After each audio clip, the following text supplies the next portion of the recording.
안녕하십니까, 문학소년단입니다. 제가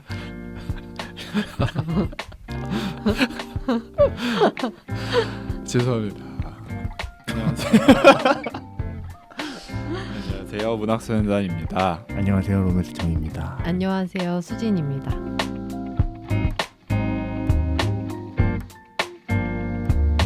이거 살리시는 거 어떠세요? 아니 제가 지난 회차 때 뭐 느끼셨나요? 지금 목소리가 상당히 가 있습니다. 그쵸, 많이 가 있죠. 뭐 하셨길래? 어제 락 페스티벌 갔다 왔어요. 펜타포트 갔다 오셨나요? 펜타포트 갔다 왔어요. 진짜 더우셨겠다. 인천까지 왔다 갔다 하신 거죠? 네, 송도. 어제의 헤드는 누구였나요? 어제 헤드 스트록스. 어제 실리카겔 공연했죠. 네, 맞아요. 근데 저 이 조합이 그냥 저녁에 가가지고 낮에는 도무지 이건 자신이 없다. 맞아요. 그냥 해지고 가자라고 해서 실리카겔은 못 받고. 근데 날씨가 너무 더워서 다들 네, 많이 밤에도 힘들었다 하더라고요. 네, 밤에도 덥잖아요, 요즘에는. 송도에서 일산까지 택시 타니까 5만 원 나오더라고요. 시계요금 때문에 그런가 보네요. 그런 거. 그렇습니다. 자, 오늘의 책 시즌 7 4화 사랑, 이별, 죽음에 관한 짧은 소설, 정의현, 임소라, 정지돈의 엔솔로지 소설입니다. 뭐 어쨌든 좀 구성이 특이하다 보니, 그리고 특이하네 하고 보다 보면 또 저의 눈길을 사로잡는 것이 하나 있습니다. 바로 출판사. 이례적으로 출판사 소개도 한번 해드리려고 합니다. 시간의 흐름 출판사, 2018년에 설립된 신생 출판사입니다. 2018년 첫 책, 인문 에세이 건반 위의 철학자. 이거에 대해서도 이 출판사 대표 인터뷰를 한 게 있는데, 안 팔릴 것 같은 책 내고 싶어서 자기가 출판사를 차린 건 거죠. 건반 위의 철학자도 보시면은 정말 대중성이라고는 찾아볼 수 없는 어렵고 난해하진 않겠지만 이제 어려운 진입 장벽이 좀 있는 내용. 그 예전에 저희가 읽었던 맞습니다. 그 닭갈비집 하는 그거 있잖아요. 그게 출판사 무슨 소설이었죠? 차렸는데 그렇죠. 돈 안 되는 책 팔고. 맞아요. 그래서 창고에 맞아요. 창고에 쌓여 있고. 책이 쌓여 있는. 하지만 이 출판사 돈 안 되는 것만 하지 않는다. 모르겠어요. 아무튼 그러다가 2021년 출판사에게 아주 큰 도약의 순간이 찾아옵니다.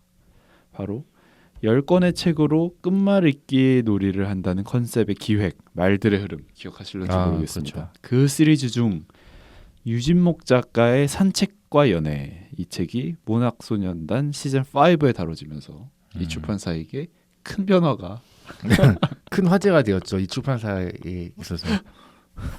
출판사가 비약적으로 성장하게 되는 그런 계기가 되는데, 는 농담이고, 2020년 나온 이 말들의 흐름 시리즈가 정말 세간의 큰 주목을 받았다고 합니다. 그중 시와 산책, 그리고 산책과 연애, 그리고 연애와 술, 이 세 편은 대한출판문화협회에서 선정한 한국에서 가장 아름다운 책에 선정되기도 했다고 하니까 기획력만큼은 인정받은 출판사라고. 이 시와 산책이 다들 그렇게 좋대요. 그래요. 읽은 사람 다 좋다고 하더라고요. 우리도 한번 해볼까요? 네, 나중에 뭐 또. 그 출판사에서 나온 두 번째 소설이 바로 오늘 우리가 읽을 사랑, 이별, 죽음에 관한 짧은 소설입니다. 2023년 4월에 출간된 나름 따끈따끈한 소설이고요.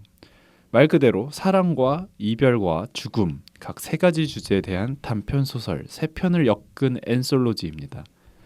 특이사항 진짜 짧습니다. 3편 모두 더해서 114페이지. 훌륭합니다. 아주 훌륭합니다. 이 특별한 기획력을 보여주는 시간의 흐름, 출판사답게 내부 레이아웃도 되게 특이해요. 3편의 글꼴이 다 다릅니다. 책 한 권에 글꼴이 3가지가 있어요. 저 못 느꼈어요. 저도 잘 몰랐어요. 이걸 모르신다고요? 바뀌었다고요? 진짜 그러네요. 뭐지? 아니, 첫 두 그러네요. 우리가 떠난 해변에와 쉴 곳은 조금 모를 수 있지만 마지막 소설 내 여자의 남자친구가 너무 갑자기 폰트가 달라지잖아요. 그러네요. 그러네요. 몰랐어요, 저는. 아무 신경도 안 쓰고 봤네요, 진짜로. 저도 전혀 몰랐어요. 네. 전혀. 어떻게 보면 정말 일이 대충한 거죠. 각자 한글 파일에서 써가지고 작가님들 보내준 거 그대로 복사 붙여. 그렇죠. 그럴 리가 없죠. 기획입니다. 기획. 이거는 그냥 농담이고, 자, 레이아웃이 다른 건 글꼴도 다르고 자 보세요. 이 여백을 두는 곳이 첫 번째 소설 우리가 떠난 해변에 같은 경우에는 아래에다 뒀어요. 여백을. 이제 맨 아래 이제 33페이지 그리고 밑에 이제 뭐라고 그러죠 이거를 책갈피라고 하나요?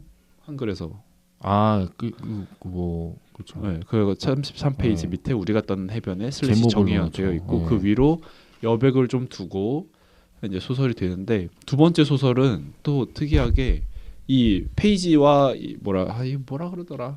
어쨌든 이 페이지마다 네. 그냥 자동 그거 되는 거 있잖아요. 그거를 맨 위에다 배치해 놨어요. 그리고 여백을 위로 띄웁니다. 특이하네. 그리고 세 번째 소설은 다시 또 아래로 내려가죠. 83페이지 내 여자친구의 남자친구 슬래시 정지돈 이 정보가 맨 아래에서 계속 표시되는 이 왔다 갔다 그래요. 특이합니다. 자 잠깐 슬쩍 지나가면서 이제 제목은 언급해드렸는데 그럼 사랑, 이별, 죽음에 관한 짧은 소설은 어떤 소설들을 엮은 엔솔로지냐? 첫 번째 사랑입니다. 정희연 작가의 소설 우리가 떠난 해변에. 잠깐 간략하게 말씀드리자면 연애 리얼리티 프로그램의 출연자들을 찾는 방송국 사람들 설 그리고 선우의 이야기를 담은 단편이고요. 두 번째 이별에 관한 짧은 소설은 무엇이냐? 임소라 작가의 쉴곳이라는 단편입니다. 18살 차이 나는 오빠네 부부의 집으로 놀러간 민영의 이야기. 그리고 마지막으로 죽음에 관한 짧은 소설은 정지돈 작가의 단편 내 여자친구의 남자친구. 자극적이에요. 자극적이죠. 네. 여자친구 이름이 특이합니다. 모어. 여자친구 모어의 사별한 전남편 이름이 더 특이합니다. FM 2080 코드네임을 일부러 코드네임으로 개명을 했다고 해요. 네. 전남편 FM 2080을 부활시키기 위해 일본의 생명공학 기술 회사를 방문한 커플의 이야기. 자 이렇게 세 편이 담겨진 엔솔로지고 잠깐 작가 소개 짧게 하고 넘어갈게요. 정희연 작가 기억하시나요? 기억나죠. 문학소년단 시즌 2 6번째 편 달콤한 나의 도시의 작가님 1972년생이고요. 교보문고 책 속의 팟캐스트 낭만 서점을 진행하신 이력도 이분이 있다고 이거 합니다. 하셨군요. 네. 그리고 두 번째 임소라 작가님 이별에 관해서 쓰셨죠. 1987년생입니다.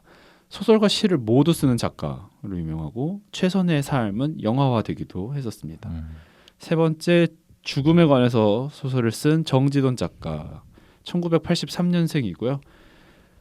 가장 최근에 23년 5월에 새 소설집이 출간이 되었습니다. 인생연구 이렇게 밝혀요.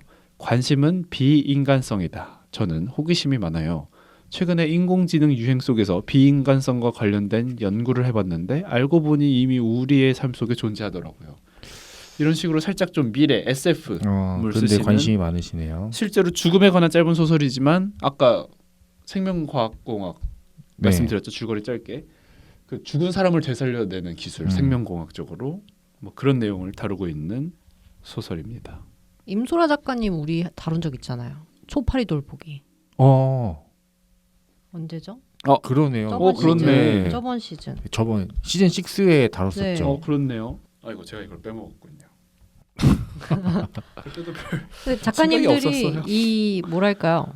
한 번씩은 다 책을 읽으시는 분들이라면 직접 읽어보시지 않으셨더라도 이름을 맞아요. 들어본 이름은 한번 작가님들. 들어봤어요. 저희가 정지돈 작가님 책은 읽어본 적이 없으나 맞아요. 정지돈 작가 이름도 꽤나 익숙하고 약간 루키 분들이랄까요? 그렇죠. 그런 그러니까 이렇게 느낌. 엔솔로지를 한번 네. 묶은 그렇죠. 기획을 또 해본 게 아닐까 싶습니다.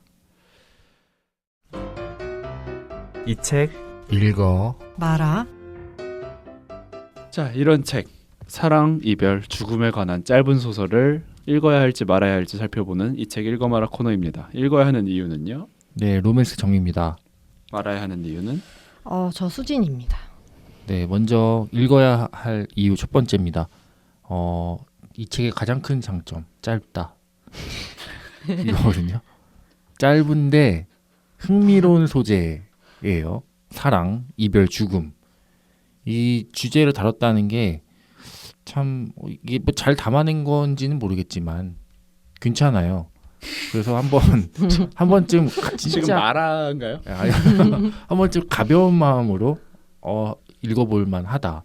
이거 책 잡아보시면 아시겠지만 정말 얇거든요. 맞아요. 이 물성이랑 있는데 딱 이 냄비 받침 정도로 딱 그 정도 사이즈거든요. 근데 냄비 받침으로 하면 책상이 탈까 걱정되는 사이즈. 그렇죠. 네. 그래서 정말 가볍고 짧게 재밌는 주제들을 읽을 수 있기 때문에 한번 읽어보셨으면 좋겠습니다. 읽지 말아야 하는 첫 번째 이유입니다. 짧습니다. 내용이 뭐가 되다 말아요.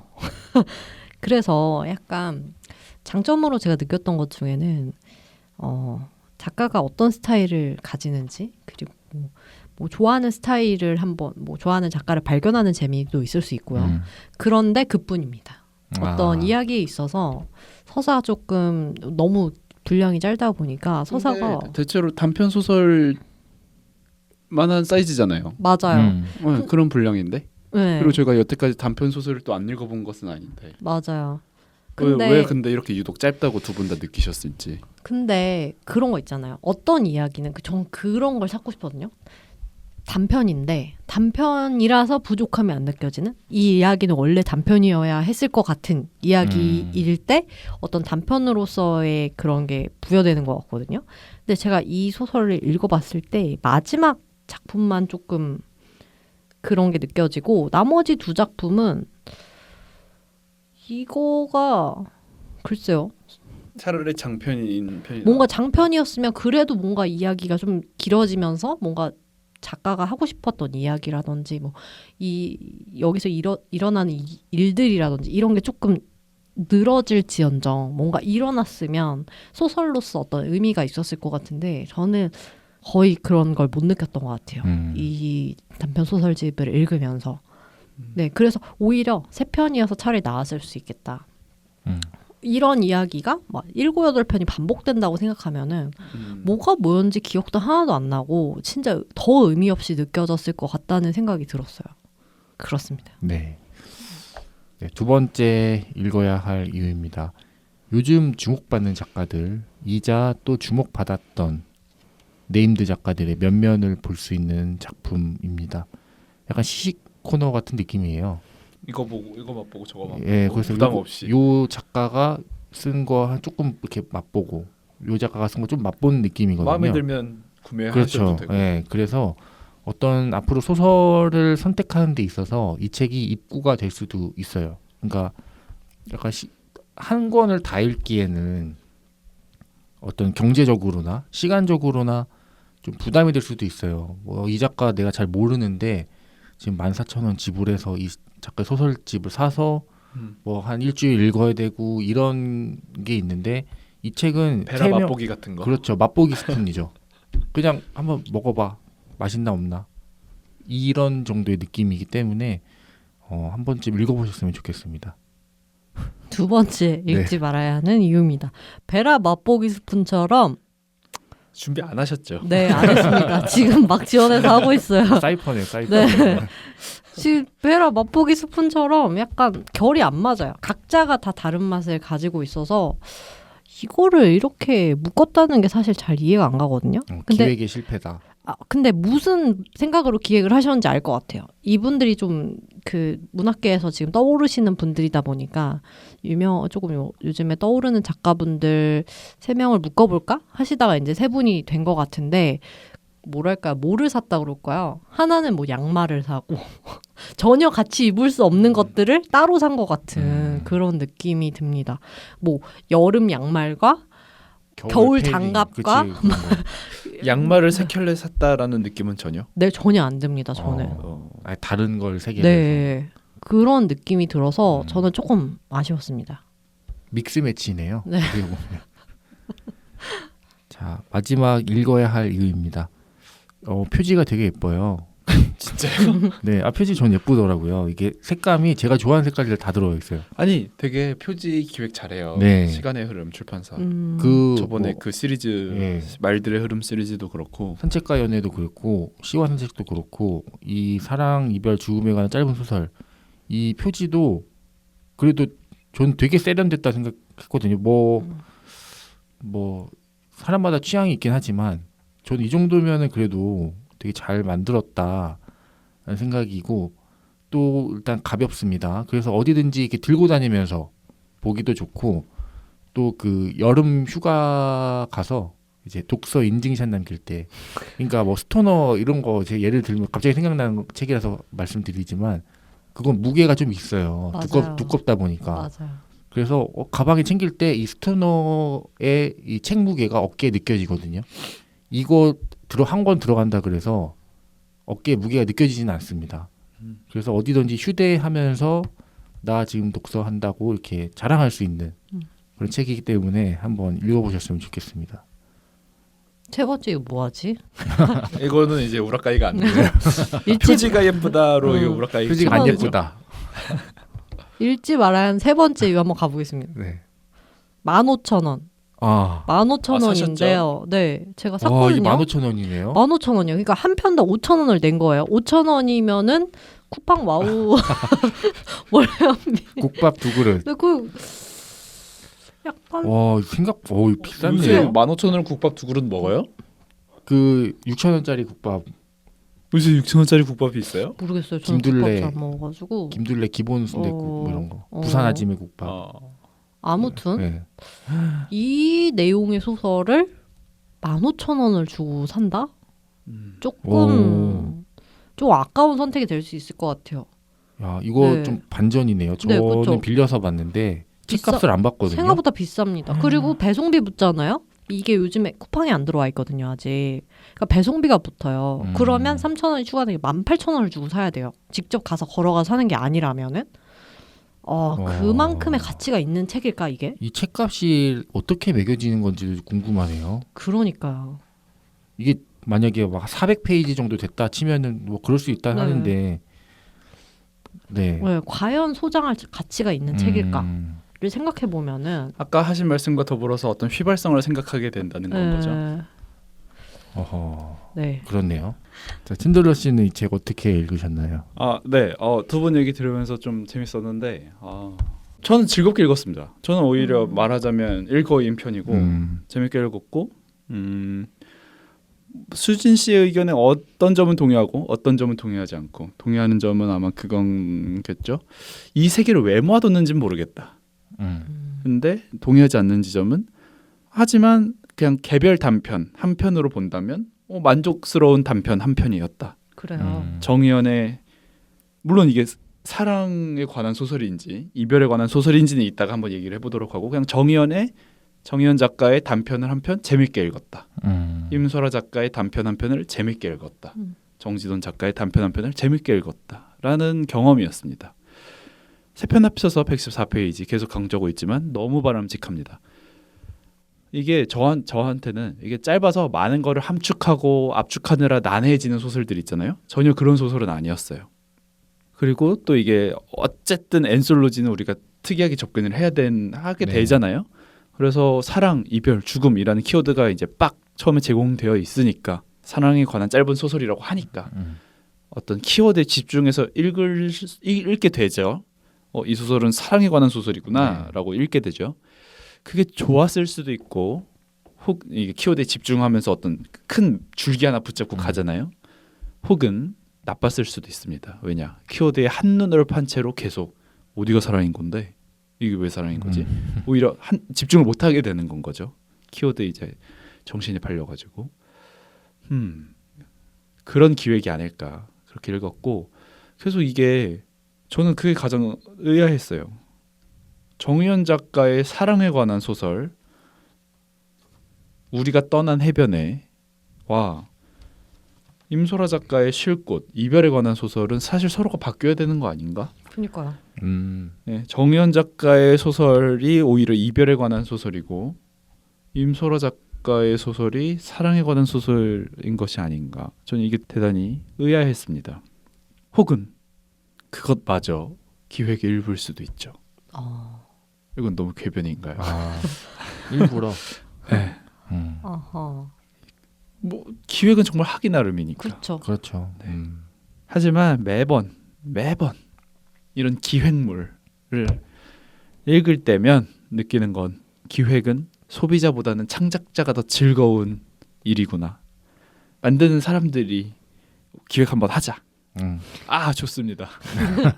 창작자도 즐거웠는지는 의문이지만 적어도 소비자가 즐거운 기획보다는 이거는 만드는 의의가 더 있는 어떤 작업이 아니었을까. 아까 뭐 요새 핫한 작가들 모아뒀다. 뭐 소비자가 거기서 즐거움을 느낄 수도 있긴 하겠죠. 혹은 로맨스 정이 말한 것처럼 이게 맛보기 스푼으로서 즐거움을 느끼는 소비자도 있을 것이고, 하지만 저한테는 이 기획이 그렇게 특별하고 이 기획이라서 이 세 편을 한 번에 읽는 이 과정이 더 즐겁다 이런 게 아니었다. 진짜 그게 가장 의아했어요. 모아뒀다면 이것을 단편 각각 읽었을 때보다 이것을 내가 한 자리에 한 번에 한 호흡으로 읽는 이 경험을 좀 더 그래도 1+1+1이 3이 아닌 5 시너지가. 이상의 뭔가가 나와야 네. 엔솔로지로서의 가치가 있는 것일 텐데 그렇죠. 그냥 1+1+1은 3인 음. 독서였다는 게 조금 아쉬웠습니다. 앞에 두 소설은 정희연 작가와 임소라 작가의 소설은 로맨스 정이 말하는 이런 완벽한 일상의 이야기, 네. 진짜 그냥 지금 옆방에 있는 사람의 이야기라고 해도 믿을 만한 이야기. 그러다가도 또 마지막 소설 정지돈 작가의 소설은 SF. 이 온도차 저는 나쁘지 않았던 것 같고. 오, 정말요? 예. 달라서 좋았다. 오히려. 계속 이 앞에 있었던 이 두 편의 소설과 같은 결이었다면 더 의미가 없었을 수도 있을 것 같아요. 근데 어쨌든 사랑과 이별과 죽음은 그래도 그 안에서도 키워드 카테고리가 좀 나눠지잖아요. 그런 점에서는 저는 이 어떤 베리에이션이 좋았던 것 같고, 마지막으로 다시 한 번만 더 강조를 하자면 굳이 이 세 편을 엮을 이유가 있었을까? 아. 같이 먹어서 시너지가 날 이유가 없는 음식을 굳이 묶어서 세트 메뉴로 파는 듯한 느낌입니다. 그럴 수 있죠. 그런 거 있죠. 뭐 이렇게 뷔페 먹다 보면은 그런 경우 생기잖아요. 그러니까 요 부분에는 케이크 있는데 이 부분엔 떡볶이가 있고 여기는 갈비찜이 있어요. 서로 이제 네. 양념이 흘러들어가. 그렇죠. 네. 서로 아니죠. 침범을 하고. 그거는 떡볶이가 케이크의 맛을 해치잖아요. 얘는 해치진 않아요. 서로 단편들이 서로를 해치진 않았어요. 아, 어. 급식판 안에 있기 때문에 넘치지 급식. 않았다. 짬짜면. 네. 베라의 골라 먹는 왓두원. 그랬습니다. 네. 이어서 수진 씨. 네. 저는 진짜 두 번째 것까지 읽고 세 번째 걸 아예 시작을 안 하고 막판에 하나를 마무리를 했을 정도로 너무 재미가 없었습니다. 그러니까 수진 씨는 이런 일상 얘기 별로 안 좋아하잖아요. 네, 저는 약간 뜬구름 잡는 얘기 좋아하나 봐요. 그래서 나름 세 번째 SF 얘기가 나와가지고 너무 다행이었어요. 사실 정말 착잡한 마음으로 다시 책을 펼쳤는데 너무 다른 얘기가 나와가지고 좀 리프레시가 됐고, 저는 사실은 첫 번째, 두 번째 이야기는 둘 다 정말 결이 비슷하면서도 재미가 그냥 없었다. 로맨스 정부터 갈 걸 그랬어요. 아니죠. 네. 그래서 진짜 할 말이 없어지는 그런. 제가 사실 이 책을 골랐거든요. 아, 그랬네요. 네. 이게 그 새로운 신작으로 추천되는 소설집이어가지고 한번 해보고 싶고, 그리고 제가 이 작가님들 특히 임소라 작가님의 초파리 돌보기를 좀 재밌게 봤었어요. 일상 이야기임에도 불구하고 그 약간의 그 기괴함이 좋았거든요. 그 맞아요, 초파리를 그 이렇게 사랑스럽게 그 쳐다보는 그 어머니의 그 특이함이 전 좋았거든요. 근데 이 소설에는 특이함이 없어요. 특이함이 없다. 네. 일단 마지막 소설은 제외하고. 그건 너무 특이하죠. 네, 마지막 소설 제외하고. 정지돈 작가의 내 여자친구의 남자친구는 네, 제외하고. 제가 생각한 임소라 작가님의 작품이랑 너무 다른 거예요. 기대랑. 그래서 너무 실망스러웠어요. 그래서 그 임팩트로 독서를 잠깐 놓지 않았나. 책을 놓게 한다. 네, 책을 놓게 했습니다. 근데 또 정지돈 작가님의 작품은 제가 다른 작품을 찾아보고 싶을 정도로 그 특유의 그 사르카즘이라고 해야 되나요? 그게 너무 좋았어요. 제 코드였습니다. 얘가 빛과주는 그게 너무 좋았고. 갑자기 눈이 초롱초롱해지죠. 또 이과라 그런 거 아닌가요? 네, 약간 그런 것도 있었고, 근데 저는 그 문장들이 참 재밌었어요. 그래서 이거를 막 각 잡고 유머가 좀 있어요. 맞아요. 약간 각 잡고 이렇게 이런 과학적인 이야기를 하려고 하기보다는 그 미묘한 그 내 여자친구의 이혼하지 않은 전 남편의 그런 부활을 바라보는 착잡한 마음을 되게 잘 표현했던 것 같아요. 그리고 그 부자들에 대한 묘한 그 거부감이랄까요? 그런 것들이 너무 그런 잘 드러나서 좀 좋았던 것 같아요. 그래서 저의 입장에서는 정지돈 작가님의 마지막 작품을 빼놓고는 정말 의미가 없었다. 아, 네, 그렇습니다. 네. 저는 수인 씨랑 정반대. 아 정말 진짜요? 왜냐면 저는 정지돈 작가님께 제일 안 좋았거든요. 어. 그 이유가 뭐냐면은 저는 이거 약간 눈에 걸리는 부분들이 이런 거예요. 처음 시작할 때 피터 틸 가장 극심한 불평등은 산자와 죽은 자 사이에 있다. 이렇게 명언 박아놓고 시작하는 거. 저도 조금 마음에 안 들었어요. 이거 그거. 딱 보자마자 약간 이렇게 됐어요. 핀도가 나갔습니까? 이거 뭐야? 이렇게 되면서 뒤로도 크게 그렇게 기쁘게 읽히지는 않더라고요. 이게 이거 왜 이랬을까? 그러니까 그 예전에 그 추천사 앞에 박아놓은 그 물고기는 존재하지 않는다. 뭐 이런 것처럼 뭔가 있어 보이게 하기 위한 장치, 어떤 그럴듯한 문장 해가지고 내 주제는 요거다. 멋있는 말 딱 해놓고 그다음에 이렇게 풀어나가는. 영화도 보통 그런 식으로 안 좋아하시나요? 그런 거 별로 안 좋아해요. 영화도 그런 거 꽤 있잖아요. 네. 시작할 때 검은 화면에 이제 막 스르륵 나오면서 이제 시작되는. 그런 거 별로 안 좋아해요. 저도 별로 어. 좋아하세요. 뭐 좋아하지도 거부감이- 싫어하지도 않아요. 거부감이 네. 없다. 저는 그냥 뭐 나오자마자 마동석이 주먹질하고 이런 게 더 재밌지. 뭐 그렇게 명언 박아놓고 시작하는 거 별로 안 좋아한다는 점 말씀드리고, 저 역시 또 짧아서 좋았어요. 근데 굳이 이렇게까지 부실하게 짧았어야 했나? 아 부실했. 예, 짧은 게 결국 부실함으로 이어졌다. 저는 부실했다고 생각합니다. 그러니까 짧아도 잘 쓴 작품들이 있어요. 대표적으로 뭐 기억나는 게 몇 개 없긴 해서 해밍웨이 6단어 소설 뭐 자주 많이 얘기했지만, 짧네요. 네, 보시 거기까지 갈 줄 몰랐네. 베이비 슈 네버 원 이거 차라리 짧을 거면은 아싸리 짧아가지고 그 독자들에게 막 약간 꽁트 같은 거 있잖아요. 어떤 파격을 보여줘야 그렇죠. 돼요. 뭐 약간 만드기 시리즈 이런 거 되게 짧은데 그 안에 기승전결도 있고 반전도 있어요. 그렇게 또 상상할 거리도 충분히 주고 이런 게 더 나을 수도 있었겠다는 생각입니다. 차라리 더 짧게 쓰든가. 근데 이 세 작품 모두 다 약간 애매한 포지션에서 끝나버린 작품이라고 생각을 해요. 그러니까 한국 축구 마냥 마무리를 어떻게 해야 될지 몰라가지고 그 슈팅 부담돼서 우리나라 선수들 축구 슛 잘 안 하잖아요. 슛 하는데 패스하고 그러다가 이제 시원하게 독수리 슛으로 날려버리는. 왜 이렇게 지금 해축 유니폼 입고 있어서 한층 더 그렇죠. 한층 더 비하 발언. 근데 같이 저는 느껴지네. 또 근데 응원은 하죠 항상. 뭐 영국이랑 한국이랑 축구한다 그러면 당연히 한국을 응원하죠. 하지만 이 한국 축구가의 고질병, 이 슈팅에 대한 거부감, 그러니까 결정력이 욕먹을까 봐. 없어요. 욕 먹을까봐 뭔가 슛하기를 두려워하는 살리는 거죠. 게 있어. 그렇죠. 저한테는 어. 그렇게 느껴졌어요.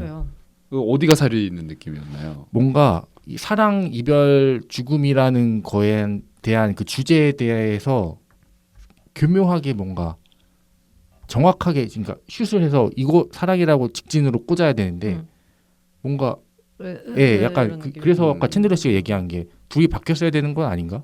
이런 애매한 포인트들 그런 게 저는 이제 망설였다. 사랑이면 진짜 막 사랑 절절한 사랑 얘기를 쓰고 이별이면 뭐 눈물 쏙 빼는 단편을 쓰고 이럴 줄 알았거든요. 근데 뭔가 애매하게 이렇게 밍숭맹숭하게 끝나가지고 그런 부분이 좀 아쉬웠고, 또 이게 작가들이니까 이걸 모르지 않겠죠. 다들 뭐 글로 이렇게 화가 났어요. 그러니까 글로 밥 벌어먹고 사는 사람들인데 이걸 모르진 않을 겁니다. 근데 약간 습작 같은 느낌이었다. 맞아요. 이 작가들의. 맞아요. 그리고 사랑, 이별, 죽음에 관해 이 소설을 쓰시오. 이게 약간 문창과 과제 같았거든요. 근데 이 작품을 과제로 제출한다. 과연 몇 점을 받을 수 있을까? 교수님이 사랑에 대해서 써오라 그랬는데 네. 이걸 냈어요. 이게 사랑이니? 이럴 것 같아요. 저는 교수님이. 넌 이게 사랑으로 네. 보이니? 이게 사랑이니? 이게 이별이니? 저는 그렇게는 생각은 안 하는데 네. 오히려 모든 건 다 끼워 맞추면 끼워 맞출 수 있다는 음. 입털기 나름이라고 생각하거든요. 근데 아마 조용히 빗불이나 네. 그렇구나. 빗불이나 비제로 이렇게 네. 쓱 날려주시면서 끝나지 않을까. 사실 뭐 그렇잖아요. 기획이라는 게 끼워 맞추기 나름이니까. 그렇죠. 설명은 되죠. 기획은 사실 페이퍼로 하는 거죠. 네. 네. 그래서 아무튼 뭐 이런 부분이 좀 궁금했다는 점. 뭐가 궁금했? 이게 점수를 어떤 점수를 받을 수 아. 있을까?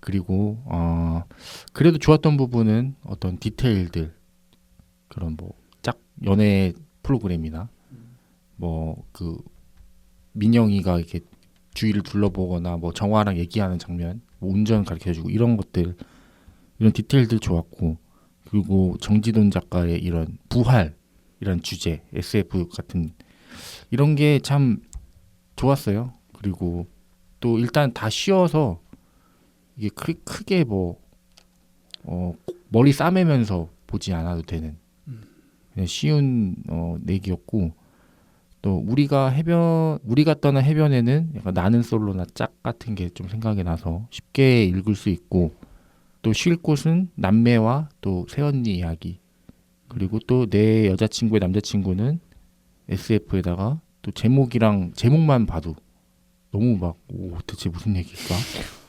싶잖아요. 그래서 뭐 이런 뭐 그런 것들은 괜찮았지만 뭐 이래저래 그러니까 뭐 좋아지면은 한없이 좋아질 수 있는 책인데 그런 게 좀 아쉬웠습니다.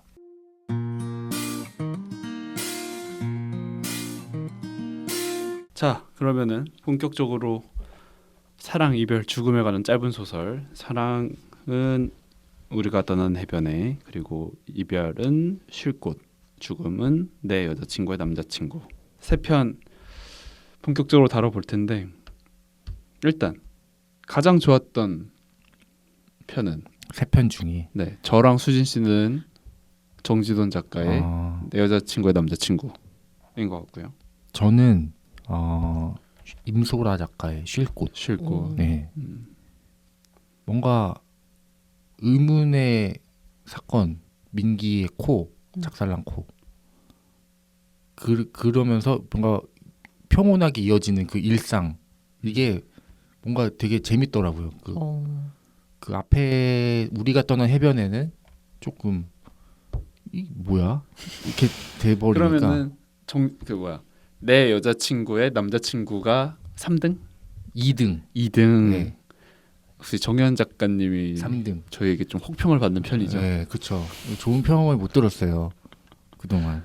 수진 씨는 1등이 내 여자친구의 남자친구, 2등이 네. 쉴 곳. 근데 저는 그 둘이 그냥 공동 3등 주고 싶다. 네.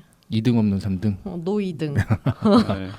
저는 내 여자친구의 남자친구가 제일 좋았고 쉴 곳이 그 다음으로 좋았고 저도 정현 작가님 제 취향은 아닌 것 같고.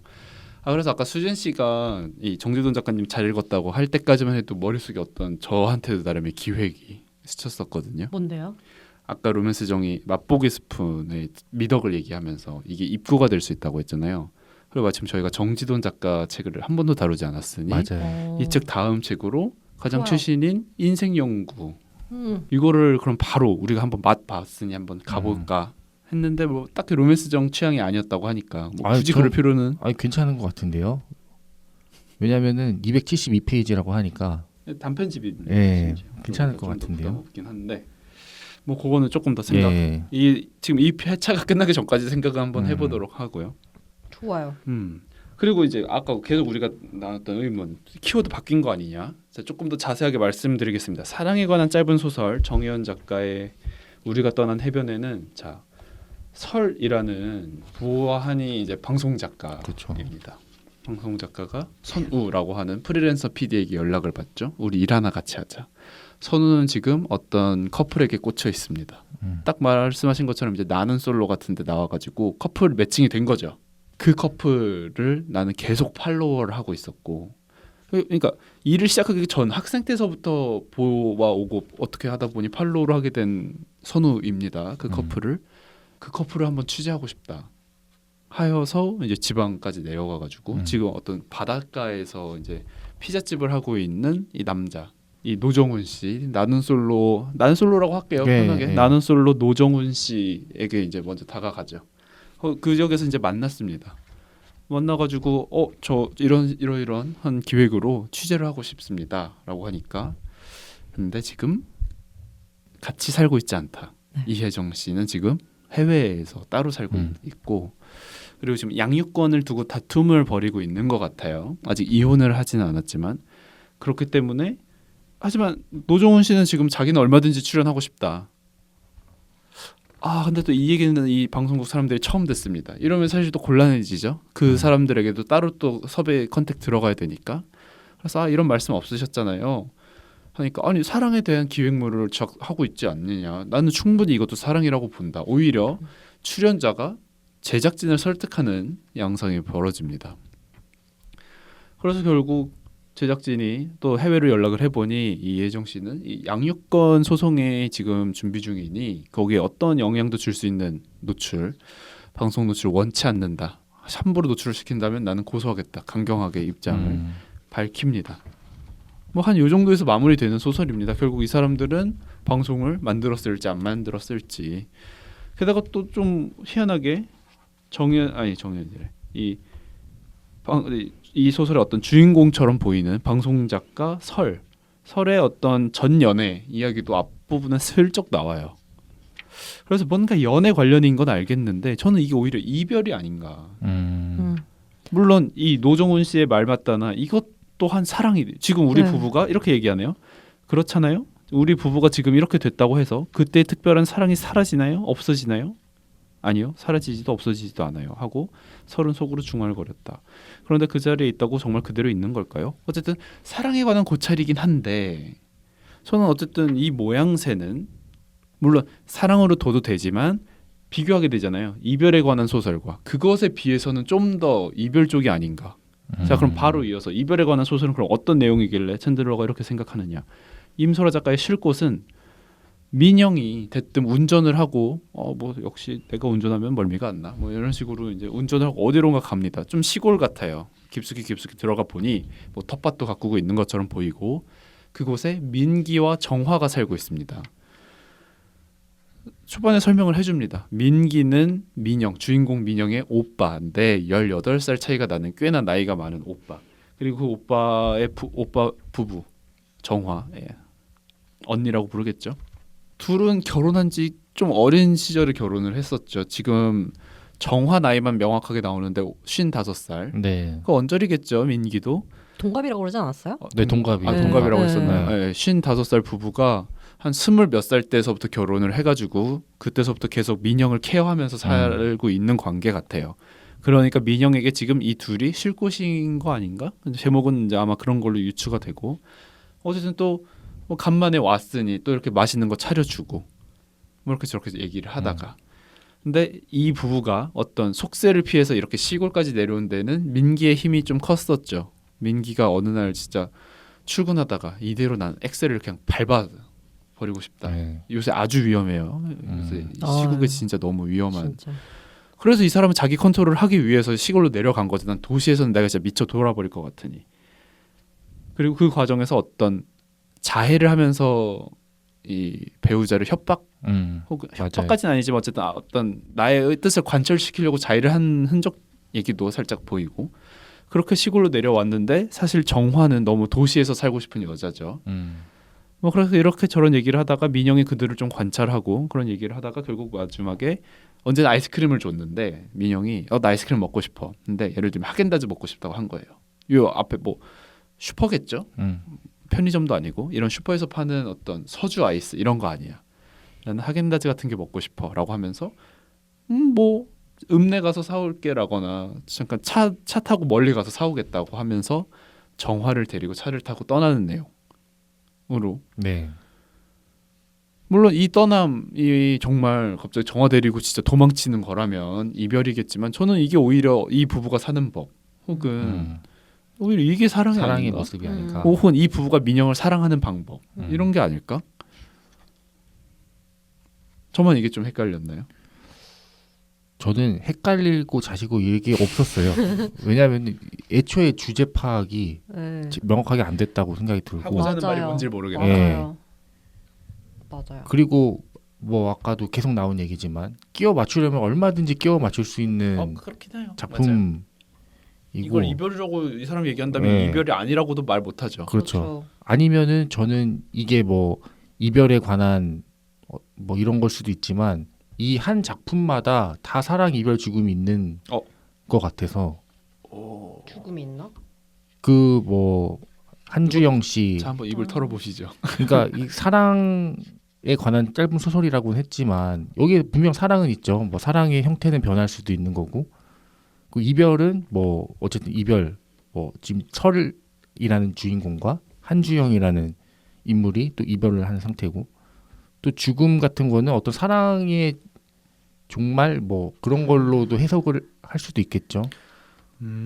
그리고 뭐 어떤 뭐 그런 게 죽음이지 않을까. 그리고 쉴 곳도 마찬가지로 이런 뭐 민기와 정화가 민영을 케어하는 어떤 사랑, 그리고 이별 같은 거는 이제 정화가 운전을 배움으로써 이제 좀 멀어질 준비를 하는 그런 과정. 언제든지 나는 이제 차를 몰고 나갈 수 있고 민기를 떠날 수 있는 그런 계기가 되는 거잖아요. 운전을 배운다는 거는. 그래서 거기가 또 이별. 죽음은 어떤 정화의 욕망의 죽음이 될 수도 있는 거죠. 정화는 도시에 나가고 싶은데 민기 때문에 우겨 살고 있으니까. 그러네요. 예, 그렇게 해석을 하면은 뭐 또 된다. 다 된다. 결론은 저도 지금 막 지원해서 얘기했지만 이렇게 얘기하면은 그런가 보다 이렇게 넘어갈 수도 있는 그런 작품들이라는 게 주제가 주제가 명확하지 않기 때문이지 않을까. 결국 이것도 되고 저것도 되고 이것도 되는 거는 네. 그 어떤 것도 되지 못하는. 그렇죠. 그러니까 회색 분자. 제가 대표적인 회색 분자긴 하지만 동족 혐오. 네. 그럴 수도 있겠네요. 네. 저는 오히려 첫 번째 소설에서 너무 명확하게 약간 그 주제를 강조하려고 하는 것 우리 같다. 사랑에 대한 다큐멘터리를 기획하고 있어요. 네. 라고 하니까. 네, 그게 좀 별로였다. 아니 그리고 저는 대사도 여기 34페이지에 보면 노정훈 씨는 이제 그들을 설득하려 했다. 사랑이 고정불변한 틀 안에서 존재한다는 것도 착각 아닌가요? 사랑은 감정인데 네모통에 담으면 네모가 되고 원형통에 담으면 또 원형이 되는 거죠. 점점점. 너무 주제에 약간 매몰된 것 같은 느낌이 저는 들었어요. 그리고 이 대사가 되게 뭐 세련된 대사인 것도 아니고 예. 너무 노골적으로 네, 드러내는 네. 거죠. 사랑에 대한 다큐멘터리도 그렇고 그리고 이걸 기획한 인물이 그 헤어져가지고 뭐 출연 한 해 만에 하고 있었을 때 막 갑자기 급발진해가지고 막 나가잖아요. 그렇죠. 화를 내고. 저는 그 인물의 어떤 행동도 뭐라고 해야 되지? 아무튼 탐탁지 않았어요. 뭐 개연성이 없다고 느껴졌나요? 개연성이 왜 그런지는 알겠는데 뭐랄까 이 이상의 뭔가 일이 벌어져야 되지 않을까 싶은. 그러니까 뭔가 다 일어나다 말고 뒤가 지금 생략됐을 것이다. 네. 어떤 더 설명이 있어. 네. 캐릭터 해석이 더 있어야 네, 되고. 뭐 이 인물이 왜 이렇게 이 연애 프로에서 만난 이 인물의 이 두 커플에게 이렇게 집착하게 됐는지 뭐 이런 게 그렇죠. 사실 연예인도 아닌데 이렇게 네. 덕질을 한다는 네. 것은 맞아요. 뭐 일반- 길티 플레저라고 나오긴 합니다. 네, 막 자식 막 아기 낳은 거 찾아가지고 무슨 합기도 뭐였죠? 합기도였나? 몰래 팔로우하고. 근데 뭐 폴로 이런 해가지고 막 인터넷에 막 도대회 뭐 출전한 거 이런 거 사진 찾아보고 막 너구리 같이 키웠다 이런 게 있는 정도면 뭔가 이유가 있었을 것 같은데 그런 게 설명이 되지 않고. 그렇죠. 그리고 이 설이라는 주인공과 주영이라는 사람은 대체 어떤 이유로 왜 이렇게 주영은 왜 지금 병원에 있는 건가? 이런 것도 명확하게 나오진 않으니까. 드라마에서 되게 중요하지 않은 어떤 한 부분을 끊어가지고 책으로 낸 것 같은 느낌이었어요. 막 하이라이트도 아니고 인트로도 아닌 어느 어중간한 부분을 한 이렇게 4화 정도. 네. 끊어가지고 뭐가 지금 되지도 않고 안 되지도 않은 그런 상태를. 그죠. 화장실 갈 타이밍. 네. 여러모로 혹평이 쏟아지고 있는데 네. 저는 사랑에 관한 짧은 소설 우리가 떠난 해변에 높게 평가하는 부분이 있습니다. 뭡니까? 페이지 36페이지. 이제 아까 말한 선우가 급발진해가지고 나가가지고 울죠. 우니까 이제 설이 나와서 다독여줍니다. 설은 다시금 선우의 등을 도닥여줄까 하다가 그렇게 하지 않았다. 잠시 후에 선우는 감정을 수습하고 운전석에 올랐다. 뭔가 먹으러 갈까요? 차가운 거. 설은 고개를 끄덕였다. 선배님 국수 좋아하시면 여기 진짜 맛있는 메밀국수집이 있는데 좋아요. 이 부분을 읽다가 제가 비빔면을 끓였습니다. 아니 별로 묘사가 없잖아요. 근데 너무 요즘 다이어트 하시나요? 배고픈 상태가 정작 이어지는 것 다이어트는 같은데. 이 두 분이 하고 네. 계신데 제가 왜 이러고 있는지 모르겠습니다만 저 진짜 이 순간에 끓였어요. 그러면서 이게 맞아요. 비빔면을 먹으면서 읽으니까 더 좋더라고요. 이 계절이 맞네요. 생각해 보니까 여기 나온 맞아요. 이 계절이랑 지금 우리의 계절이 맞네요. 그래서 메밀국수 얘기가 나왔으면 겨울이면 별 생각 없지 않았을까요? 그랬을 수도 있죠. 아니면 제가 밥 먹고 배부른 상황에서 읽었다면 밤이 그렇죠. 아니라 넘어갔을 수도 있죠. 네. 근데 그냥 진짜 이 구간을 읽다가 갑자기 제가 책을 덮고 가가지고 주방에서 비빔면을 끓이고 있는 스스로 본 순간 당했구나. 이 작가 대단한데. 아무튼 그랬었어요. 사랑이네요. 네. 그리고 우리가 떠난 해변의 얘기를 하는 김에 그냥 이 쭉 얘기를 해보자면 저 되게 의아했던 게 있었어요. 바로 옆 페이지네요. 37페이지. 어쨌든 지금 이 소설은 보아하니 3인칭 전지적 작가 시점으로 서술이 됩니다. 설을 이제 뭔가 주인공으로 어떤 전지적 시점에서 이제 서술을 하죠. 첫 문장은 뭐 대충 Y시로 출장을 떠나기 전날 밤 설은 뜻밖의 소식을 들었다. 이런 식으로 서술이 되니까. 근데 저는 이런 식의 3인칭 전지적 작가 시점의 소설에서 처음 보는 구절 묘사였던 대목이 있었습니다. 설과 지금 선우가 대화하는 장면인 거죠.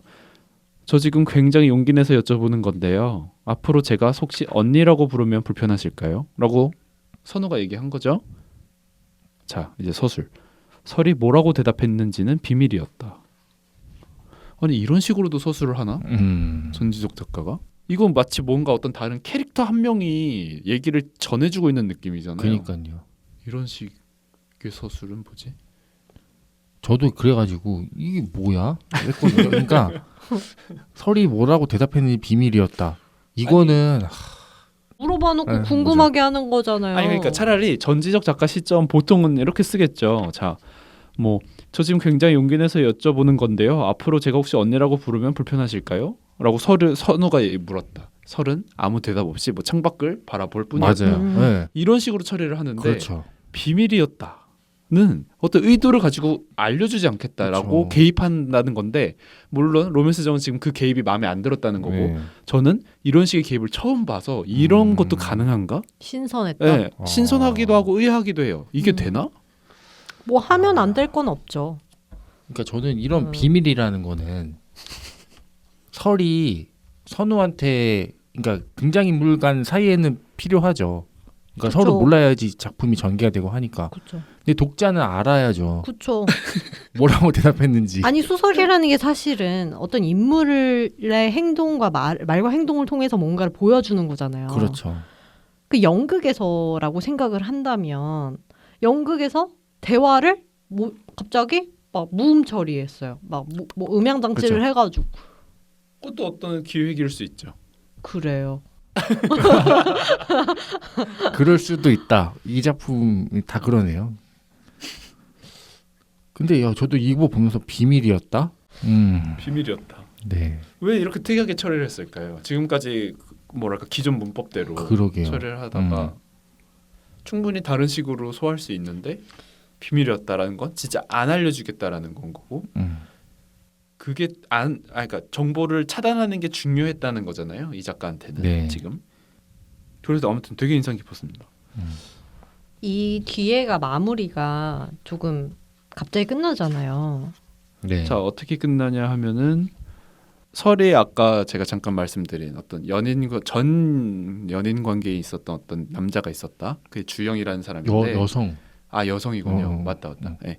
전 애인 관계에 있는 어떤 사람이 있는데 그 사람이 지금 병원에 입원해 있다라는 문자를 받게 되고 뭐 내가 가야 돼 말아야 돼 이건 뭐야 이것마저도 주영스럽네 이렇게 그냥 궁시렁거리는 장면이 초반에 나오다가 결국에는 전 애인이 입원해 있는 병원으로 간다. 네. 뭐 이렇게 끝납니다. 그러니까 뒤에 이야기가 제대로 안 끝나고 어떤 상상의 여지를 남겨두기 때문에 여기서 주영이 뭐였더라? 뭐 언니라고 물어보면 불편하실까요? 그래서 아 그래 언니라고 불러라고 한다고 하면 뒤에 뭔가 벌어지는 일들에 대한 힌트가 될 수 있잖아요. 뭐 친구처럼 지내가지고 뭐 어쩌고저쩌고. 그래서 약간 힌트를 더 이상 주고 싶지 않았나? 그러니까 아니면은 불러도 돼요? 하고 그냥 주영 만나는 씬으로 넘어가도 될 것 같아요. 그러니까 이 비밀이었다 이 문장은 이 소설을 도려내야 되는 문장이 아닌가. 진짜 유문이란 차라리 말이야. 여운을 굳이 이걸 남길 썼는지. 거면은 네. 불편하실까요? 하고 한 장 넘겨서 그냥 했어도 돼요. 그러면은 독자가 뭐라고 했을까? 전환됐나 보다. 그렇죠. 뭐 상상을 하겠죠. 근데 비밀이었다는 농락이 아닌가. 네.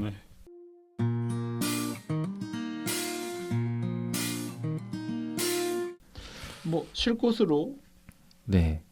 무슨 아이스크림 제일 좋아하세요? 넘어가 볼게요. 아, 쉴 곳. 저 요즘에 그거 맛있더라고요. 망고 맛 메로나. 아 그래요. 그거 맛있더라고요. 그게 나오는구나. 네. 저는 원래 아이스크림을 그렇게 자주 안 먹거든요. 음. 근데 생각나는 게 다이어트 시작하고 생각나는 게 그 구슬 아이스크림의 바나나 스플릿이 되게 맛있죠. 그 부드러우면서 제일 맛있어요. 네. 아. 구슬 아이스크림 중에서는 제일 맛있어요. 네. 부드러우면서 그 뭔가 그 음. 풍미가 이렇게 합쳐진 것 맞아요. 같은 그게 되게 좋더라고요. 결국 바닐라 더하기 초코는 실패할 수가 없다라는 네. 건 거죠. 바닐라, 초코, 바나나잖아요. 그죠?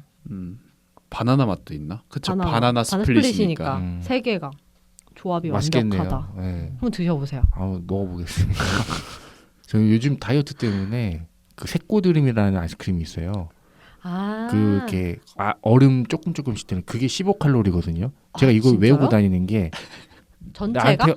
네, 전체가 나한테 허용된 건 새꼬드름 뿌리다라고 생각을 들어가지고 새고드름입니다. 아 혜태에서 나온 건데 저 이거 개발하신 분한테 상 주고 싶어요 개인적으로. 오, 진짜 낫네요. 아니 이렇게 달고 고드름? 네 색이요 색. 아 색고드름. 이렇게 달고 맛있는데 아, 이거? 15칼로리라고? 이게 15칼로리라고요? 저도 그게 여러 번 확인했어요. 아니, 이게 잠깐만 이렇게 이게 단데? 15칼로리라고? 이렇게 단 거가? 아니 근데 겉에가 그냥 완벽한 그냥 물인가요? 그게 아니 이게 얼음을 맞아요. 얼려놓고 얼음의 한 부분에는 그냥 시럽을 넣어놓은 맞아요. 거예요. 네, 그래서 그거예요. 얼음이 녹으면서 시럽이 터지고 그게 입안을 즐겁게 해주는 거죠. 그렇죠. 아니 이 시럽이 15칼로리라고? 근데 저도 먹어봤거든요. 근데 겉에가 약간 그냥 물이 아니잖아요. 약간 우유 섞은 맛이죠. 살짝. 네. 그치. 예, 그렇죠. 진짜 포카리 좋다. 맛. 칼로리가. 칼로리라고? 그래서 이거를 저 여러 번 확인했어요. 이게 믿기지가 않아가지고. 꿀 정보 감사합니다. 한번 먹어야겠다. 아무튼 맛있는 아이스크림입니다. 캔더러 씨는 어떤 아이스크림 좋아하세요? 저도 원래 아이스크림 잘 안 먹는데 요새는 티코에 꽂혀가지고 집에 계속 티코를 사놔요. 아니 쉴 곳에서는 딱히 얘기할 기가 저는 없을 것 같아가지고 네. 아이스크림 얘기를 잠깐 해봤고 넘어가도 될까요? 네, 그럴까요? 예, 그러죠. 아니 왜냐면은 이 마지막 작품 정지돈 작가의 내 여자의 남자친구가 꽤나 문제작. 그렇죠. 예. 평이 좋잖아요. 전 다들. 진짜 이 단편만큼은 5점 만점에 5점 줍니다. 진짜. 네. 이런 너무- 소설을 본 적이 없는 것 같아요. 한국 소설 중에서. 그 정도로 극찬.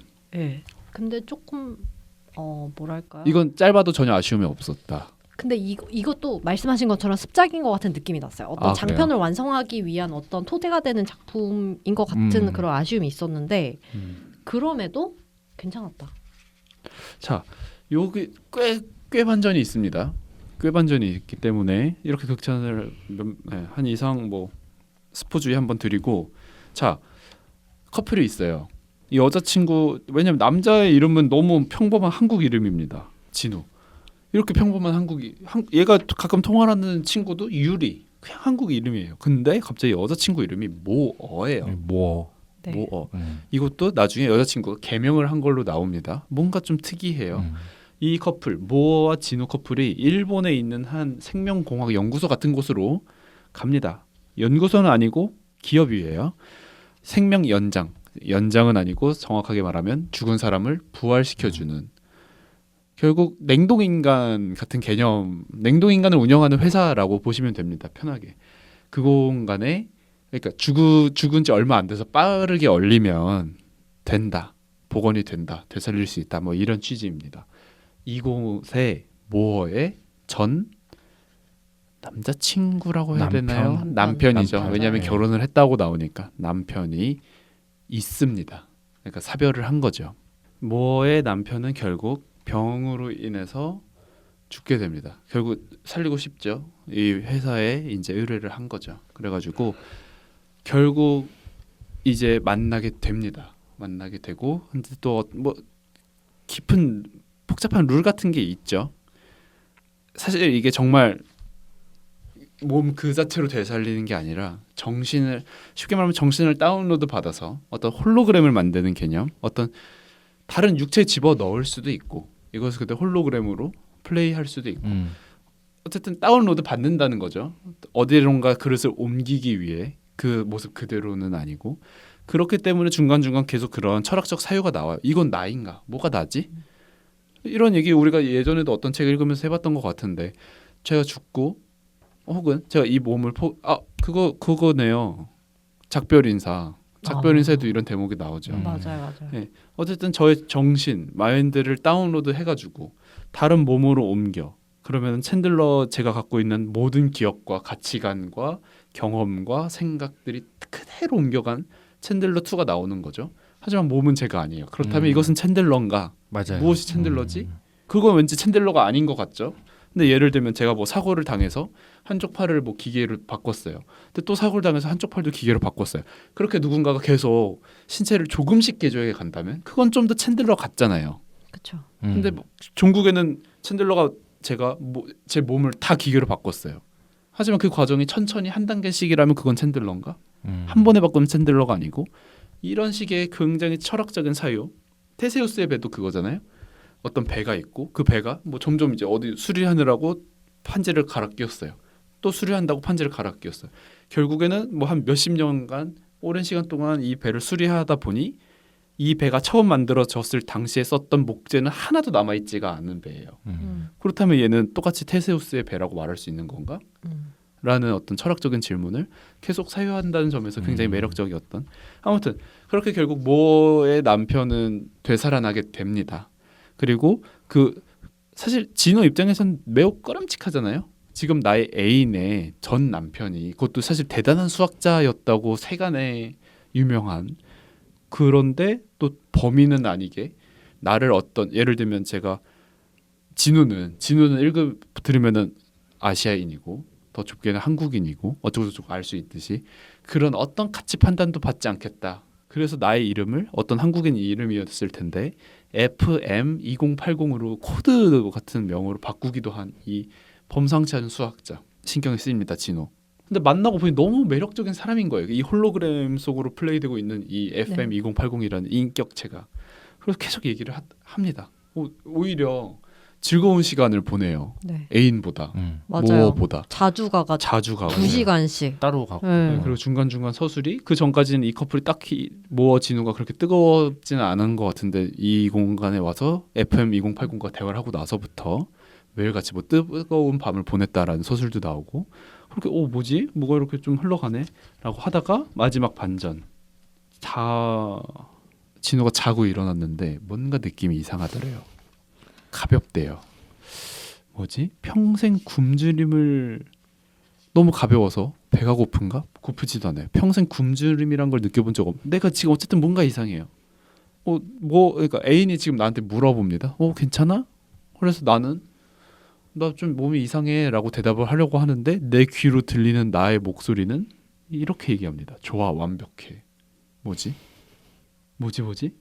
그리고 나는 말하고 있는데 그게 내가 말하고 있는 목소리가 아니고 난 이렇게 얘기를 안 하고 있는데 나는 그렇게 얘기를 하고 있는 게 내 귀로 들려요. 완전히 제어 가능해 라고. 그러면서 사람들이 이렇게 얘기합니다. FM2080 돌아온 걸 축하합니다. 몸을 먹힌 거죠. 네. 저 이거 읽고 너무 그게 생각났거든요. Get Out 보셨나요? 아니요. 안 봤어. 그거 무섭다면서요. 조던 필. 네. 한국인이 너무 사랑하는 조던 필. 네. 조던 필의 다른 작품들보다 제일 덜 무서워요. 근데 그래요. 사실 공포 장르가 맞는 것 같긴 하고 그것도 똑같이 몸을 뺏는 내용이거든요. 그 영화를 너무 재밌게 본 사람으로서 이 소설 진짜 너무 재밌게 읽었어요. 이런 내용. 재밌어요. 네. 재밌어요. 진짜로. 그리고 이런 종류의 작품들이 있었잖아요. 뭐 네. 예전에 당신 인생 이야기? 뭐 그런 것도 그렇고 그 영화 한국 영화인데 뭐 더 게임인가요? 뭐 아, 해가지고 뇌 바꾸는 신하균 거. 나와가지고 예, 변희봉 아저씨랑 게임에서 맞아. 그건 오히려 그 젊은 육체를 예. 내가 갖고 싶어서. 그렇죠. 뭐 그런 것도 그렇고 뭐 리얼도 그렇고 그리고 로보캅도 그렇고 사실 뭐 정신만 있지 그죠, 몸은 다 기계인 뭐 이런 것들이 생각이 나면서 근데 이런 반전 주는 건 너무 재밌었습니다. 이 작가 저도 작품에. 결말이 되게 마음에 들었어요. 그리고 약간 그거에 대한 복선인 것 같은 게 그 이 사이보그화 하면서 와이프를 영원히 가둬뒀다 이런 게 나오잖아요 앞에. 여기에 또 다른 캐릭터가 나옵니다. 여기에 그러니까 진우 모어 커플 얘기는 아니고 어쨌든 회사니까 또 다른 고객이 있을 거잖아요. 그중 한 명의 케이스가 이런 거죠. 아내가 자살했다. 그 사람을 깨운다. 되살린다라는 거. 네. 맞아요. 그게 과연 옳은 일이냐? 그러니까 육체가 없으니까 사실은 이제는 죽을 수가 그쵸. 없잖아요. 계속 컴퓨터 안에 네. 살려둔 이상 이제 의식을 평생의 잃고 고통. 싶어도 잃을 수가 없는 거죠. 너무 소름 끼치는. 네, 그래서 저는 결말을 읽고 나서 약간 얘의 어떤 마지막 결말에 대한 약간의 힌트 복선처럼 이게 작용하는 건가 생각을 진우는 이제 했거든요. 그러니까 어떤 선택권도 없는 건 네, 거예요. 네. 완전히 먹힌. 그러니까 그렇게 가둬두는 것과 이렇게 육체를 살려두고 정신을 지배해가지고 가둬두는 거. 뭐 간단하게 얘기하면은 이제 뭐 그런 얘기가 있을 수 있겠죠. 자, 그러면은 정신이 FM 2080이고 네. 몸은 진우인 이 사람은 진우인가 FM 2080인가? 야, 이건 좀 더 쉽게 FM 2080 같긴 하지만 그렇죠. 그러니까 결국 정신과 육체 중에 뭐가 나야라는. 전 둘 다 있을 때 나인 것 같아요. 하나라도 없다면 나는 아니다. 네. 그런 것 같아요. 왜 요즘에 막 장내 미생물 되게 중요하다고 그러잖아요. 장내 미생물이 어떤 나의 정신적인 어떤 결정을 바꾸고. 아 그래요. 그러니까 장내 미생물이요? 네, 장내 미생물이 뇌에 있는 게 아니라? 그러니까 뇌에 되게 영향이 크대요. 이 장내 미생물이라는 게. 그 다이어트 할 때도 그 장내 미생물의 환경이 충분히 갖춰지지 않았을 때 뭐라고 하지? 포만감이라든지 이런 것도 있고 심지어는 더 그것보다 더 간 연구도 있거든요. 정신적으로 훨씬 더 많은 영향을 미친다. 그래서 어떤 이 전반적으로 몸을 무시할 수 없다. 네. 그렇다고 저는 생각을 하고. 그리고 심지어는 어떤 사람이 뭐 장 이식을 받았는데 뭐 기억이 일부 뭐 이식이 됐다는 얘기도 있고 신빙성 좀 떨어지지만 그래서 뭐 뉴런이라는 거는 뭐 신경이라는 건 온몸에 분포하기 때문에 사실은 요즘 그런 얘기 많잖아요. 뇌가 모든 기억을 담당하고 모든 판단을 담당하는 게 아닐 수 있다. 아 장기가 기억할 수 있다. 온몸에 퍼져 있는 신경세포를 유기적으로 이용해서 기억이라든지 연산 능력이라든지 이런 게 이루어지는 것일 수도 있다는 얘기가 있잖아요. 그래서 이 전체가 나인 것이지 어떤 정신과 육체를 정확히 구분할 수는 없을 것 같다는 생각이 들어요. 사실은 뭐 기분이라는 것도 결국에 호르몬의 작용일 뿐인 거잖아요. 그래서 우울증 약을 먹으면 기분이나 그쵸. 나의 태도라든지 수면 습관, 뭐 결정이 모두 달라지는 거고. 저는 육체 쪽이 좀 더 뭐 굳이 구분하자면은 육체의 형태가 좀 그 아이덴티티다. 나이지 않나라는 게 뭐 그런 따지면은 뭐 저는 육체가 정신을 지배한다고 생각하기 때문에 그러면 만약에 로맨스정의 정신을 그대로 어떤 단자에다 옮겨서 그 단자를 너무 막 뱉는 비유지만 동물에게 이식해. 그렇다면 그리고 동물이 얘기를 만약에 말을 할 수 있게 된다면 그것은 로맨스정인가? 너무 아닌 것 같잖아요. 그렇죠. 저는 그거 못 느낄 것 같아요. 그렇게 보여지는 게 그만큼 중요한 것 같고 그 뭐 블랙아웃 되는 거 있잖아요. 그러니까 술 많이 먹고 블랙아웃 됐는데 막 몸을 움직여서 뭐 어떤 사고를 일으켜요. 맞아요. 근데 그건 난가? 나죠. 그렇죠. 네. 그럼 질문을 바꿔서 자 배우자가 있다고 칩시다. 선택을 하나 해야 된다면 배우자가 겉모습만 그대로고 그냥 다른 사람인 거예요. 소프트웨어가 그 경우와 배우자가 지금의 내가 알고 있는 그냥 그 사람이 맞는데 마치 영화 그거 아. 인사이드 아웃인가요? 한효주 나오는 거? 네. 뷰티 인사이드. 네. 뷰티 인사이드. 뷰티 인사이드처럼 신체만 바뀌어. 응. 누구가 더 내 배우자 같을까? 난 누구랑 살 것인가? 정신 아니에요? 정신? 저도 정신인 네. 것 정신. 같아요. 배우자. 네. 배우자의 경우라면. 네. 네. 그렇죠. 네. 음. 근데 그게 진짜 또 그렇네요. 자기의 기준과 그럼 남이 되게 봤을 때의 다르죠. 기준이 또 음. 그런 영화도 있잖아요. 최근에 한 1년인가 2년 전쯤에 나온 영화 중에 그 미래에 완벽하게 나의 기억과 몸을 육체를 완벽하게 복제할 수 있는 기술이 생겨가지고 내가 만약에 사기라는 걸 알게 됐어요. 그러면 이제 그 시간 동안 또 다른 나를 건강한 나를 준비를 하는 거예요. 그리고 그 날까지의 기억을 모두 이식하는 거예요. 그러니까 가족에게 돌아가면 가족은 전혀 눈치를 못 채고 그대로 살아갈 정도로. 근데 대신에 병들고 약해진 나는 이제 어디론가 시설로 가서 죽는 거죠. 내가 복제가 되는 거예요. 네. 그러니까 새로운 몸으로 네. 옮겨가는 게 아니라. 네. 근데 분명히 나의 입장에서는 그 새로운 인물은 분명히 타인이죠. 내가 아니죠. 왜냐하면 내가 제가 되는 건 아니니까. 똑같은 인간이 어딘가에 살아가고 있을 뿐. 근데 가족 입장에서는 그가 돌아온 것이죠. 굉장히 입장이 달라지네요. 그렇게 생각을 해보면. 이런 식으로 결국 뭐가 나은가에 네. 대한 너무 많은 영화들, 소설들 이런 그쵸. 것들처럼 이 소설도 참 재밌고 생각할 거리가 많은. 네. 진짜 철학적인 주제인 것 같아요. 맞아요. 뭐가 난가. 네. 근데 제가 이 소설에서 좋았던 점은 그렇게 심각하지 않은 버전으로 맞아요. 다뤘다는 게 맞아요. 재밌어요. 네, 재밌게 다뤘습니다. 그리고 저는 인트로도 되게 좋았어요. 뭐 명언? 아니 말고 히노키우데기 해가지고 뭐 이것은 캘리포니아 대학 샌디에고의 두뇌 인지센터 소장. 저 이거 해보고 싶었어요. 여러분 이거 이따 한번 해보면 안 돼요? 그래요. 이게 그래서 뭐 몇 가지 지시사항을 따르면 너는 약 절반의 확률로 코가 60cm 정도 늘어난 것처럼 느낄 것이다. 이거 여러분 듣고 계신 여러분도 주변에 네. 2명만 더 모아서 3명 있으면 되거든요. 네. 네. 뭐 방법은 간단하다. 의자 2개를 마주보게 배열하고 너와 A가 앉는다. 그리고 또 한 명의 사람 B가 너의 옆에 서 있는다. 이제 너는 B의 지시에 따라 눈을 가린 후 맞은편에 앉아있는 A의 코를 집게 손가락으로 두드린다. 톡톡 톡톡. 그 리듬에 맞춰 B 역시 너의 코를 두드린다. 톡톡 톡톡.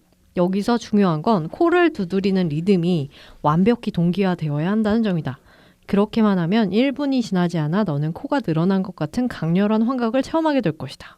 궁금해요. 네, 나중에 그래서 한번 해봐야지. 요거를 SF 소설에 앞에다 배치했다는 게 저는 굉장히 좋은 흡입 그런 장치라고 느꼈거든요. 어떻게 보면 네, 명언이랑 비슷한가요? 아니 갑자기 딴지 걸고 싶어지는데 네. 어떻게 보면 마치 사랑에 관한 짧은 소설에서 네, 저는 사랑에 대한 다큐멘터리를 준비하고 있습니다. 네, 막 그런 기획 취지를 설명하는 것이 되게 네. 너무 뭐라고 해야 되지? 대놓고 주제의식을 드러낸다라고 싫어했잖아요. 네. 이거는 그렇진 않았어요. 이거는 어떻게 보면 이거는 어떻게 보면 주제의식을 드러낸 걸 수도 있잖아요. 은유죠. 그건 직유고. 이건 은근하잖아요. 그건 너무 노골적이잖아요.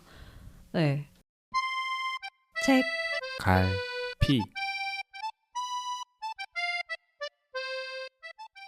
자, 이제 이 책에서 인상 깊었던 문장을 소개하는 책갈피 코너입니다. 먼저 로맨스정의 책갈피는요? 네, 저는 쉴곳입니다. 쉴곳 임소라 작가 쉴곳 63페이지에 나오는 문장입니다. 정화는 혼자 영어 회화집을 필사했다. 회화집에는 상황별로 대화를 하는 방법이 적혀 있었고 정화는 그것을 되뇌며 새로운 사람과 대화하는 걸 상상했다. 정화는 이제 겨우 55이었다. 요 문장인데 정화가 너무 불쌍했고 또 이제 겨우 55이라고 표현한 작가가 되게 좋았어요. 이 부분에서는. 네. 이제 사실 55한테는 겨우 55이란 말은 이제 뭐 80 정도 되는 분들이 이렇게 하시는데 임소라 작가는 이제 87년생인데 뭐 이렇게 겨우 55이라고 표현하는 거 이런 게 진짜 좋더라고요. 그래서 요즘에 막 저는 그런 거 별로 안 좋아하거든요. 반오십이다 뭐. 맞아요. 막 이런 게 맞아요. 저는 그렇게 표현하는 거 되게 안 좋아하거든요. 근데 뭐 요즘에는 뭐 그런 게 너무 많잖아요. 그렇게 쉽게 얘기하는 게. 근데 뭐 이런 표현이 너무 좋았습니다. 그렇죠. 네, 인생은 60부터니까. 그렇죠. 다음 저 해볼까요? 저의 책갈피는 80페이지에 이 정지돈 작가의 어떤 재간이 묻어나는 내 여자친구의 남자친구에서 고르신 거죠. 문장입니다. 접견실은 파운데이션 전체가 그렇듯 미래주의적 건축과 일본 특유의 젠 스타일이 혼합된 인테리어였다. 금속 재질의 벽과 크롬 장식 가구, 유리창 밖의 일본식 정원에선 물이 졸졸 흘렀다. 오리엔탈리즘과 기술 만능주의에 물든 인종차별주의자가 집을 꾸미면 딱 이런 모습일 것이다. 이런 유머 코드. 네, 이런 코드가 잘 맞으시면 재밌게 읽으실 것 네. 같아요. 근데 상상이 잘 돼요. 네, 맞아요. 자, 그다음 챈들러 씨는 어떤 문장인가요? 네, 저는 그러면 골고루 정의원 작가의 우리가 떠난 해변에 중에서 골라와 봤습니다. 선우가 이제 설에게 연락을 한 거죠. 기획하고 있는 작업이 있는데 한번 만날 수 있느냐는 연락을 받기 전까지 설은 선우가 자신의 전화번호를 가지고 있는 줄도 몰랐다. 실은 선우라는 존재에 대해서도 까맣게 잊고 있었다. 분명히 지나왔는데 통째로 증발한 것처럼 느껴지는 삶에는 그런 구간이 있었다. 설에게는 선우와 일했던 그 무렵이 그랬다라는 구간입니다. 분명히 있고 이런 있어요. 구간이 맞아요. 지금 제가 생각해내려고 해도 생각이 안 나야죠. 이런 구간은 지금 제가 생각해서 생각이 난다면 그건 이런 구간에 해당이 안 되는 거고. 궁금해요. 저에게 그 구간이 지금 어딜까? 제가 지금 생각할 수 없는 내 인생의 통째로 날아가 버린 그 구간. 근데 다시 생각하려면은 충분히 생각해낼 수 있을 거예요. 아직까지. 그렇죠. 아 맞다, 걔 있었는데 네, 하면서. 그렇죠. 근데 이 평소의 삶에서는 진짜 증발된 상태 같은. 내 인생 언젠가는 되게 뭐랄까 내 인생에 매주 보는 그런 사람인 거잖아요. 하지만 지금은 생각조차 나지 않는 그런 사람. 궁금합니다. 네. 자, 이제 한 줄 평과 별점 매겨보면서 끝내도록 하겠습니다. 먼저 챈들러입니다. 아까 얘기한 그런 거죠. 피자, 초밥, 마라탕 세트 메뉴 5점 만점에 3점입니다. 네. 그다음 로맨스 정입니다. 사랑, 이별, 죽음이라고 별점은 5점 만점에 2점입니다. 수진입니다. 정지돈 작가의 발견. 어. 5점 만점에 3점. 정지돈 작가. 네, 그러니까 나머지가 2점을 깎아먹었다 될 것 같은 그런 느낌입니다. 네. 잘 읽었네요. 네. 잘 호불호가 읽었어요. 있더라도 단편을 읽어보는 게 이런 측면에서 좋은 것 같아요. 여러 작가들을 체험해 볼 수 있어가지고.